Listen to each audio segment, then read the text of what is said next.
Hi guys, so today or this morning or whenever I end up releasing this, I'm going to be trying out the new Spellbinders Small Die of the Month for March of 2021. It's one of their card creators, and if you're familiar with them, they do this every once in a while where they put out these really pretty, like, intricate dies that you can then pair up or use in a way that makes like a frame on a card or just something cute like that. So I'll have links in the description box. Those are affiliate links, which means I'll make a small commission if you purchase items through those links. What's nice about this small die of the month is that it's inexpensive. You know, I think it's 15 bucks. It's been 15 bucks for a while. That includes shipping, and then you get your 10% off the site on Spellbinders every time you shop. There are some exclusions, but generally it's already there, and people ask all the time where you get the 10%. It's already reflected in the price. So if you're logged in, the price you see has the 10% off taken. Like I said, sometimes there are exceptions, but not always. It's mostly 10% off. And then, you know, they have sales here and there that will give you an extra on top of that. So this set's really sweet. So again, Spellbinders has been sending club kits to me, but before that I would sign up for the works or like the kit and caboodle. The whole thing, which I forget what they call it, it's something like, not all of it, but it's something that has to do with that, is basically $100 and they send you everything, the card, the APG, the large, the small, the die, all those dies, the stamps, the stamp of the month, all those different things. But anyway, that's for you to look into and see what works for you. But this is a very economical way to get into the club, to get that discount and any of the little perks they offer, or like the stamp of the month is also really great. It's 10 bucks and photopolymer stamp set. So this month is super cute with all its little, oh, you know what? I didn't realize that it had words. Spring has sprung, and then all these little pieces again that you would cut out, and you kind of link together, but not really. You just layer them over each other. So in this one, they're showing a very simple, just cut them out. They're going to drop shadow the pieces. That's why you see white and green pieces. They're the same. I've shown before in the past how to do this exact same thing, and they cut off like the little link parts of the drop shadow one. And then they ink the card background and added it that way, and it looks really cute and simple. And this month has these little sweet flowers that you can pop on top of the little flower area and all these other things. So let me grab some paper and think about what I want to do. I have an idea in mind, and hopefully it works, but I'll be right back.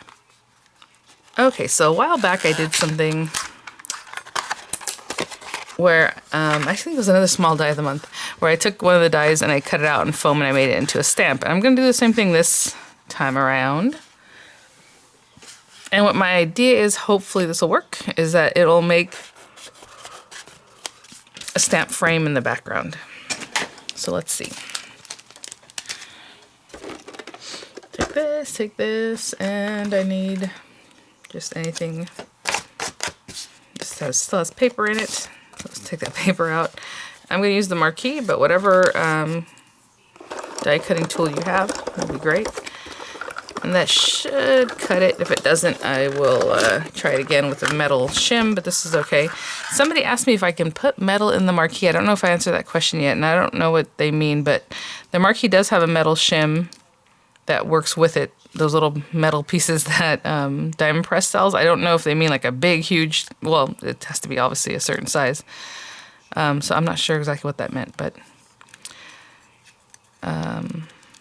I do use the metal shims. It's usually to cut acetate and to make sure if I cut felt, just to make sure you get a really nice cut. Sometimes, what else do I use it? With vellum, just in case, because vellum is kind of plastic based. It just has like a glassine, like a plastic feel to it. So you do use the vellum. So right now all I'm doing is pulling this out and taking all the little bits out. These little extra bits that don't need to be in there. Oh, look at that. Make you a perfect little circle stamp if you want it. So what's interesting about this is that it has texture, like the little dots and the flowers, and we'll see if that actually holds or if it is noticeable. So what I want to do is measure this. It's going to be a little bit crooked. It's going to look a little like rustic. The actual die. Okay, good. It's, see, it's about 2 1/4. It's just over 2 1/4. What I want to do is stamp this. I guess I'm thinking pirouette in my head, you know, like the pattern. And so I think what I'm going to do, it's about 2 1/4. So 2 1/4, and if I wanted to stamp it and stamp it again so that it meets up in that center part, the next one would be 2 1/4 also, so that's 4 1/2. And then you add a little bit of paper. So let me cut some paper down to 4 3/4 square, and I'll be right back. So again, I have no idea really what I'm doing, but I have a 4 3/4 inch square piece of stamping paper, and I'm going to use my precision press. We have our little guy. What I was going to do is match it up and then ink this a different color just so that this still makes a circle. I'm going to do this in black ink. But I think what I'm going to do is just cut this off. I was going to do this in like a light blue ink just so that it has like something to stamp. I guess you don't have to ink it up at all, but if you accidentally do, you're going to end up maybe messing up your design. So I'm going to cut this piece off because like I said, I don't really need it. And this is what I'm going to stamp with. Now we have 4 3/4 inch square. So that means I gave it an extra 1/4 inch all around for a frame, but then we can also cut that off if we don't like it. You know what I'm saying? If it doesn't come out right. But that means I need to position my stamp so it's like about here, you know? This is the back of the foam. I guess it's very hard to tell, but like on this side there's more detail. I don't know if you can see those little detailed pieces, where on this side it's a little bit less. It should be almost the same because the die pushes through the whole thing. But that's just how it looks to me. And actually, that probably is the back side of the die, because look, the die would be the other way if it was the actual... Anyway, who cares? Just pick a side, I suppose. What I'm going to do is... Oh, you know what I want to do first? I want to ink up this paper, kind of like they showed with some light blue. Just because I don't really know what I'm going to be doing. So let's do that first. Let me grab some blue ink and I'll be right back. Okay.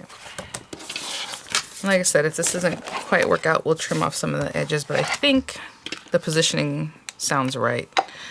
Hopefully it looks okay. We'll see what happens. So this is just Salty Ocean Distress ink. And again, it's just to put some color down. I'm not super worried about it. Kind of like they showed in the instruction, just leaving that center open.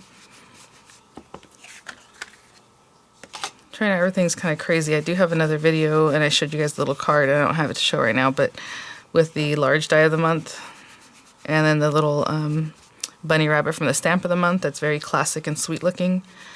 I'm going almost towards the whole center because I don't know where that frame's going to stop. And then, and I made it so that they move, and they're so cute with the large die of the month. The large die of the month, I'm telling you guys, so much we can do with it. If you haven't seen it, it's that Liverpool one. Really, really fun. Okay. All right, we have that. We have this. How we're gonna make our little foam guy stick. Now there's different ways. You know, you can probably put some pixie spray on it. That would probably be pretty cool. But what I'm going to do is just make it stick with some repositionable adhesive. So I think that's about good. See, if you use a ruler, I'm just putting it like 1/8 of an inch inside all around, you know, because this one could probably be a little bit smaller there. And that's how I'm going to stamp it, and hopefully it meets up and we're not going to have a problem, but who knows, because then when this comes over here, let me, actually, I guess I can have an idea of that. Yeah, see, it's a little bit too little. Oh, you know what? See, this is what happens when you make things up. I forgot these have to overlap. So let me trim it down right now, actually, because otherwise it's not going to work when I go to do this thing. I even thought about that when I had it in my mind and I totally forgot to do it. That is only from here to here. If it stamps in there, 1 7/8. So let me think about that. 1 7/8. 1 7/8. Okay. Let me write this down. Sorry guys, see, we're trying it out. Here's my little calculation paper again. So 1 7/8 times 2, of course, so that's 2. And then we have 14 16. No, it's not what I want. Hold on. 14/8, yeah.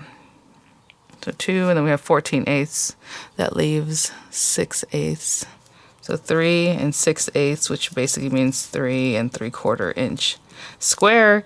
Plus I want to add another 1/4 inch, because like I said, I want that little frame. So we actually need this square to be 4 inches. So I'm going to cut this down to 4 inch square, and I'll be right back. Re-ink it, but you know what? I just cut off basically even amounts around the whole thing, and that works. Okay, good. Good. See, I'm glad we checked. Okay, so that still needs to be about there. And then when we stamp the next side, it'll be about here. Yeah, something like that. Okay. Actually, it's going to be right in the corner. Hopefully you can see that. And then when this one gets stamped, it'll be like there. It's gonna be right at the edge. Interesting. Okay. If you still want a little bit more edge, then maybe you want to go 4 1/4 or something. I'm putting repositional adhesive up on top of this thing, and hopefully that will hold it as I need it to. Let's see if it even reaches. Ooh, all right, guys.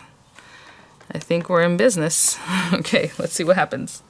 I do kind of want to make this look distressy. I don't know that black soot is what I want to use, but we'll try it. If it doesn't look right, I'll restamp because it's a repositionable, precision press. Now, I assume if you really want to just look down with some kind of acrylic stamp, or if you have a stamp positioner, then you don't need to have a stamp, this kind of thing, a precision tool, but I'm going to be very gentle. I'm not going to rub this around or anything like that. I'm just going to push in here. Like I said, this is going to look really rough, and that's kind of what I was looking for. Just like something fun to put in the background. It's almost like one of those potato stamps.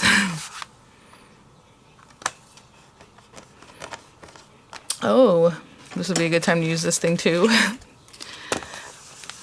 We'll see.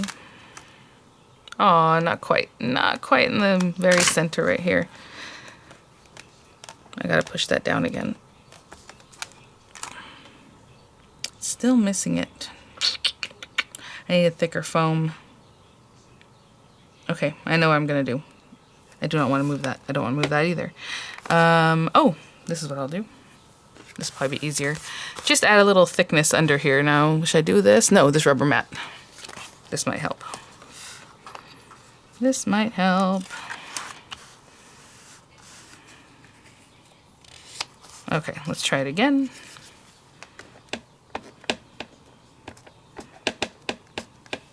I just need to get a little height under there. Perfect. Let's try this again. It's that right in that corner. Yes, look at that. Okay, that's what I wanted. So now we're gonna turn it to the next corner. Ink it up again. Guys, I had no idea if this was gonna work or what was gonna happen, so it's fun to see that. Hey, it kind of works, okay. All right, we're gonna put that right into that corner, nice and straight as we can. And then this guy, ooh, you know what, I'm gonna pull it a little bit over. I can see it's quite, as you bring this down, you can kind of see where you're gonna stamp, and I do want this to overlap.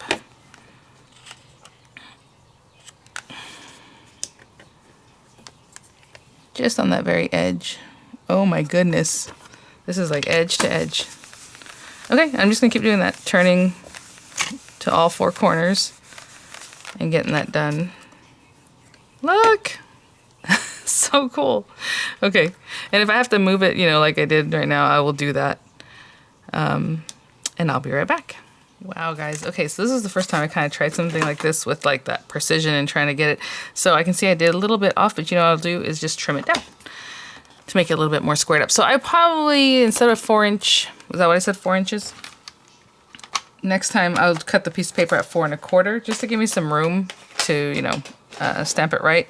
This definitely helped putting in a little rubber mat. I mean, it depends on your precision press, I suppose, because some of them have a little mat like that. So what I'm going to do is trim this down just a little bit to make it a little bit more squared up, a little bit more refined. And then I think we'll just cut out those Spring Has Sprung letters and then some flowers, and we'll pop some flowers on here and we're good to go. I'll be back. So I have a couple things here. I cut a mat, so I cut this down. It's still about 4 inches, a little bit smaller than 4 inches if I really, I mean like the smallest amount, smaller, if you can see 4 inches, be right there. So I'm just gonna mat this on a piece of 4 1/4 inch square paper, and then I have a card base here that's gonna be 4 1/2 by 9, and it's gonna make a 4 1/2 inch square card. And I'm telling you, I was debating using Distress ink, and it's still wet. I kind of put some little stains here and there. Actually, I have a little eraser, and people always comment, they're like, oh, you should use that little like gritty eraser, and I have one. I don't know where it is, but it will help you kind of erase little smudges like that, because what it does is it kind of takes a little bit of the paper layer off, you know what I'm saying? Like gives it a little scrub. So I said 4.5, right? Okay, so 4.5 inches. Right here. I don't know when I'm going to show this video, but hopefully you guys saw the video for the twist and pop. I still have it sitting here in front of me because it's so cute for the Crafter's Companion one. I did see on Craft Stash these are sold out, and it's sold out on HSN too, but maybe they'll bring it back on either place sometime soon. But cute little thing. Do I want to open it this way just for funsies, or I guess it doesn't really matter. So I still don't know if it's dry. I feel like my fingers are gonna. Ugh. Okay. Let's just glue this down. And then what I'm gonna do is just cut a bunch of little flowers with pretty colors, and let me see about the leaves. Let me see what this looks like. Leaves. I'll start with the flowers, and if I feel like I need to cut leaves, then I'll cut leaves too. But basically these little flowers, as you can see in here, that has all these little flowers that look like these guys.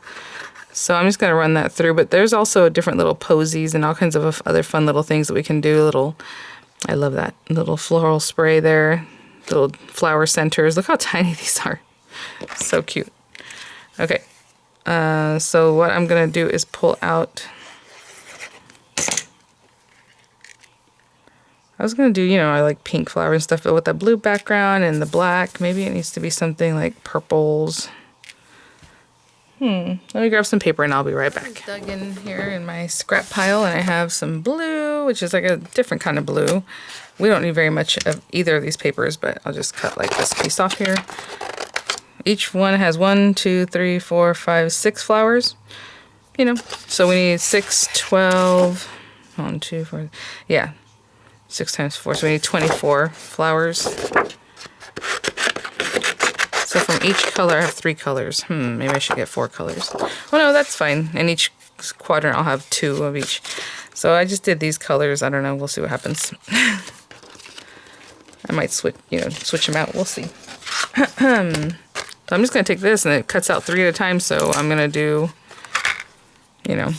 run this through a couple times.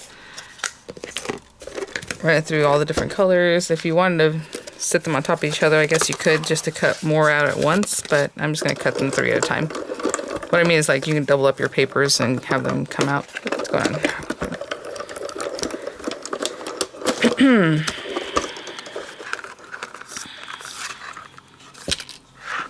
So cute. Toss that guy out. Alright, so I'm just going to do that until I have as many flowers as I need. I'll be back. I chose to do some white ones too, just to make it get a little more crisp, a little pop of that clean white color there. So I have 6 of each flower, of 4 flowers. So I'm just going to make sure when I put these down that... And also you can give these a little bit of lift if you wanted to put like dimensional adhesive, but otherwise I'm just going to put the little flowers. And you don't even have to put the flowers. It looks really cute the way it is. Obviously it has flowers there. But I'm just going to pop a little bit of glue, not even to hold them down that much, right? And I'm going to offset them. I don't know if you can see I turned the flower a little bit. So the black background is still sticking out behind it. I think that's cute. If you want to layer it up so it's exactly the same, then that's just putting down exactly the same. So there's that one. Dark blue.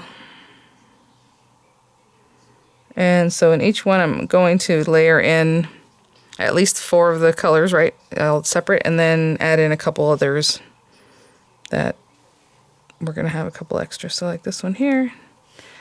And maybe the lavender one here. Okay, and that's what I'm doing every single little quadrant here. I will layer them in, and I'll be back. Putting down the last one, I just want to note kind of how I laid these out. It's, you don't have to put any rhyme or reason into it, but whatever I did here, I did a little bit opposite over here. And what I mean by like this purple and the white ended up being here. So this time I made sure it was a dark blue and the teal one, and then the teal one, just to make it look, instead of having it here, right, another teal one, I put it across this way. Same thing with the dark blue, and I did the same thing here. So the purple could have been, wherever, but I put it so that they're kind of distanced from each other, okay? Hopefully that makes sense. Like if I had put the lavender one here and another one here, they'd be real close together. So I try to space them out. And then I did the opposite on the other, you know, purple the same, the white one's here, the white one's here, and I did the same. So these two are basically the same, and these are the same. But in the center, it looks like the flowers are different. Hopefully that makes sense. Pretty easy. And we're almost done. I'm just going to do the Spring Has Sprung. I'll probably cut it out in black lettering. And, maybe crisp white? No, that's too crisp. I was kind of thinking about doing some paper like this and cutting it from that. Okay, so I'm going to cut out the letter Spring Has Sprung in black paper. And then I'm just going to take some more white paper and just ink it up like this. And then cut it out again, the letters out with that, okay? Or from that, should I say. All my little words here. They definitely want to stay in there because the cursive... Okay, and all I'll do with these guys is drop shadow them, so let me see if I need to. I can pat on here. I don't think I need to put it on the back of my hand. It's pretty nice and wide.